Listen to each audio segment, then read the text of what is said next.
Good morning everybody, good morning, it's JPR and welcome back to another video. So we got one more remake to tackle in our mini-series focusing on Pokemon remakes. Unless you guys want me to do Let's Go Pikachu and Eevee for some reason, I feel like I can't really say much more about those games that hasn't already been said. But today we're focusing on the once highly anticipated Hoenn remakes Pokemon Omega Ruby and Alpha Sapphire. Unlike the previous two remakes, public opinion varies wildly on these titles. Some believe them to be the last great Pokemon games and others outright loathe their existence. I think there's a good reason for that. ORAS was far more ambitious than the previous two remakes and opted to deviate farther from the source material this time around. Mega Evolution had to be worked into the story, Primal Reversion as well, ties to Kalos, and it even outright states that this is not the same Hoenn we once knew. So, what do I think of ORAS? Let's get into it. Like the previous remakes, naturally progress was made with the mechanics and movesets since Gen 3 that helped a lot of Pokemon become more viable this time around. I'm not saying the team building in the Gen 3 games was nearly anywhere as bad as it was in Gen 2, but there were still a ton of issues. There were just a lot of lacking Pokemon introduced in Generation 3 stat-wise. Most people would probably use their starter, Gardevoir, Aggron, Breloom, Flygon, and a handful of others in Gen 3, but I'd be willing to bet that a good half of the new Pokemon went unused by most players. Thankfully, a lot of these Pokemon are far more usable in ORAS. Sharpedo is no longer tethered to special moves, which makes him a lot better. Underwhelming Pokemon like Sableye, Mawile, Glalie, and more are able to Mega Evolve now, and in general, it just feels like there's a lot more options on the table. They also make it so that once the climate crisis with Groudon and Kyogre is over near the end of the game, you can start encountering Pokemon from all over the world. Trainers will even use these exotic Pokemon against you in Victory Road, making battles a bit more unpredictable and fun towards the end of the game. Added evolutions like Dusknoir and Frostlass also help make Phoebe and Glacia's teams a bit more interesting in the Pokemon League. You guys know me, I will never complain about Pokemon variety. I don't care if these Pokemon existed in the original Gen 3 games or not. The more options I have to catch and the more Pokemon I get to fight against, the better. Now let's discuss the actual region of Hoenn. Hoenn is by far my favorite region just because of how open and explorable it is. There are so many mysteries and so many places to go off the beaten path. ORAS does a good job preserving some of these things, like the Regis and the generally good route designs, and these games actually improve a lot upon secret bases, making new, hard-to-reach areas that reward you with larger ones, and there's generally just more ways to decorate them and share them with your friends. Particularly being able to make your secret base into a gym using your friends as gym trainers was really cool. Sadly, it's one of those things that you just had to be there for at the time. It's unlikely most people would be able to recreate this experience playing these games today, but it was definitely a lot of fun back in the day.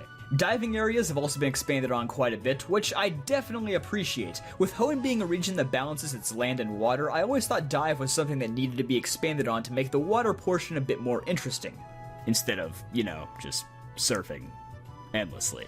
You can battle scuba divers down there now, find more treasure, more Pokemon, and some really neat areas if you go to the surface at certain spots. I really liked this. However, there are a number of areas that ORAS drops the ball pretty hard on. Granite Cave, one of the first truly difficult to navigate dungeons from the originals, has now been cut down to a straight path that leads directly back to Steven's room. The rest of the cave is optional to explore after obtaining the Acro Bike, which I can't help but ask, but what's the point? The only valuable thing there is to obtain here is a Steelixite, which I'd venture to say that most players would never even use since you can't get Onix until late game. New Mauville, a cool side quest area from the originals where you can catch numerous electric types and be awarded with TM24 Thunderbolt, is now unfortunately locked to the post-game along with the upper half of Mauville City. Not to mention, its puzzles and explorable areas have also been largely removed, making it an overall much more boring area than it previously was. The Trick House has also been cut down from 8 puzzles to 6, which I suppose isn't really that big of a deal, but it's still less content at the end of the day. Abandoned Ship gets replaced with the similar enough C Mauville, which has its own little side story tied into it, and a surprisingly valuable reward at the end. But like the previous locations, it gatekeeps some good stuff until much later in the game. Various locations from Emerald, like the Mirage Tower, Desert Underpass, Team Magma's hideout on Mount Chimney, and of course, most notably, the Battle Frontier, are all nowhere to be found in ORAS. Everyone and their mother has harped on the Battle Frontier before, and I myself have discussed it in the past, so I don't really need to go into detail about why that was such a bad idea. But hey, at least Scorched Slab is a proper area now, that's cool, right? I think? If I have one other complaint about the region this time around, it's definitely the progression. The original games had several points that allowed you to do things at your own pace. You could go ahead to new areas, skip entire gyms if you wanted to, backtrack and explore numerous places after getting access to Surf. It felt a lot less restrictive. In ORAS, you have to beat Brawly before you can deliver the letter to Steven. If you wanted to sail ahead to Slateport to grind and catch new Pokemon first, then, well, too bad. If you wanted to go to the Safari Zone to get a Pikachu for Winona's gym, then too bad. If you wanted to explore the vast new water areas after obtaining Surf, then too bad. There are so many points where the game forcibly fast travels you where it wants you to be or prevents you from going the slightest bit ahead of the current gym. In every department except for catching Pokemon, player agency feels like it's been completely removed in ORAS, and it's one of my biggest gripes with the game and modern Pokemon generations in general. It's just linear for the sake of being linear. It adds nothing to the experience. You have to play the game their way. If you think it's not that big of a deal, I just want you to imagine how much worse of a remake Heart Gold and Soul Silver would have been if they did the same thing there. Another big issue that comes with being a Gen 6 game is that it's just generally easier than the originals, especially Emerald. Remember in the Heart Gold and Soul Silver video where I said those games did a great job accounting for how much easier team building was and made the appropriate adjustments to the NPC's teams to match that? Yeah, ORAS didn't do that. First of all, the gym leaders' teams all revert back to their original, underwhelming Ruby and Sapphire teams, so Watson is back to having Magneton as his ace, not Manetric, and Liza and Tate go from being one of the hardest battles in the series in Emerald to complete pushovers once more with just Solrock and Lunatone. Also, this game does not balance Mega Evolution well at all. You get a free Mega Latios or Latios just after the 5th gym with your starter's Megastone shortly afterward, and there is zero shift in difficulty to account for this. We are not talking about small buffs in team building here like in Johto. We are talking about full-blown Mega Evolutions, many of them being absurdly broken for the main story. Using that as a stepping stone, I'm really conflicted on how Game Freak handled Mega Evolution in this game. On one hand, I already touched on how it's great for many of Hoenn's previously underwhelming Pokemon, but why are those the Mega Stones that you have to hunt down when the most powerful ones are just gift wrapped to you? Furthermore, there's only like 3 fights against Mega Evolutions in the main story, not counting the battle against your rival after the credits.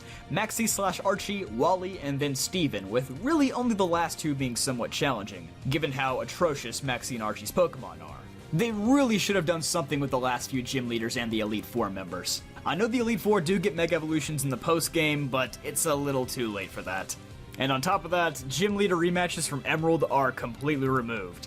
I know some people may say, well, this is a Ruby and Sapphire remake, not an Emerald remake, so you shouldn't expect that to be here. But guys, if you have an enhanced version that does stuff better than the originals, why would you not just use stuff from that enhanced version? I mean, hey, Heart Gold and Soul Silver did it, and those games were great, so just saying. And then also in the post-game, they have to go out of their way to explain this whole multiverse nonsense for Mega Evolution to be possible in the first place in Hoenn. It just really comes off as messy, in my opinion. If you're into those multiverse shenanigans and you like this explanation, then good for you. It's just not personally my cup of tea. Also, and I know this is a hot take, but can we stop pretending that the Delta episode was like the best thing ever? It was literally 2 hours of flying from location to location, getting long exposition dumps from various characters, doing an occasional mindless battle, and then like the last 10 minutes with the final Zinnia battle in Deoxys were cool. That's it. We sacrificed all of Emerald's great improvements to the main story for 2 battles and a cool cutscene. Great job, Delta episode. Great job. While I will say I wasn't keen on Mega Evolution's addition to the game, I did actually like Primal Reversion. Sure, it's equally as broken and should never be used in battle if you ask me, but it makes sense that Groudon and Kyogre would have these colossal forms that deal more destructive damage to the earth than just their regular forms. Because if that were the case, then why do these things exist at all? Also, I didn't realize this until playing the game for the first time, but it fixes a minor plot hole from the original games too. In the originals, they never actually explain why Groudon and Kyogre just go to chill in the Cave of Origin after waking up, but this time they clarify that they can only reach their primal forms by absorbing the energy in the innermost part of the cave. I gotta talk about this battle, by the way. Not only is the cutscene incredible, but the music wavering between the newly arranged battle theme and the original version from Ruby and Sapphire was a superb touch. It's like the music itself is primally reverting. It's just one of those little details that made me go, yep, someone who really cares worked on this game.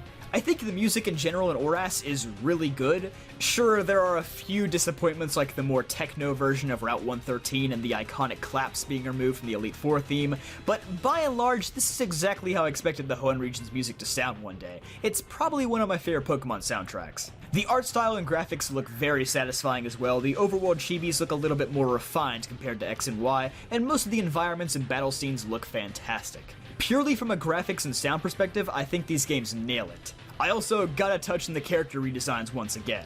At first, I wasn't really feeling them. I'm still not the biggest fan of redesigned Brendan and May. I think they look a little weird and they have those boring, soulless gray eyes that they give to most of the protagonists from Gen 6 onward. But as far as gym leaders, Elite Four, Team Magma, Team Aqua, and basically everyone else goes, I think they do a great job once again with the redesigns. I especially like how they differentiated Team Magma and Team Aqua a bit more this time, since they were essentially copies of each other in the originals. Maxie is a bit more of a scheming nerd, and his team reflects his serious, orderly nature, whereas Team Aqua is more rowdy and pirate-like, with Archie being a bit more boisterous than before. Wally also gets a really good glow-up in both design and character arc, where he proves himself to be more deserving of the mantle of the player's rival by the end of the game. Out of all the remakes, this one probably improves the most on its characters, since most of them came off as a bit flat in the original games. I haven't even touched on stuff like soaring, which is a feature that needs to be in every Pokemon game ever, the Hoopa ring hunt for the legendaries, which was an alright post-game activity,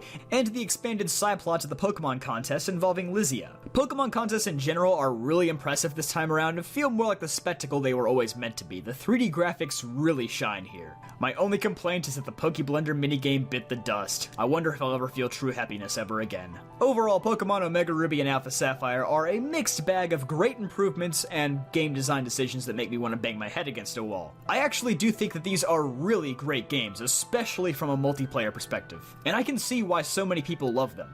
But to be completely honest, I don't think they're great remakes, at least not on the same level as Heart Gold, Soul Silver, and Fire Red Leaf Green. If I had never played the original Gen 3 games and I had nothing to compare these to, these would probably be the games that I play over and over again with no problems whatsoever. Don't get me wrong, these games are better than Ruby and Sapphire, but Emerald is out there and I can't confidently say that these remakes are better than that game. And if there's any debate at all as to whether or not this remake or the enhanced version that came out 10 years prior is better, then I feel like it didn't check all the boxes it needed to as a remake. Again, I really like ORAS as a standalone game, but I feel like it just isn't the definitive Hoenn game that many of us had hoped for. That's gonna wrap things up for my look back on Omega Ruby and Alpha Sapphire, but don't worry because we have many more old Pokemon games to look back on, so if you're interested, make sure you subscribe and hit the like button down below for more content like this. I'll see you guys next time.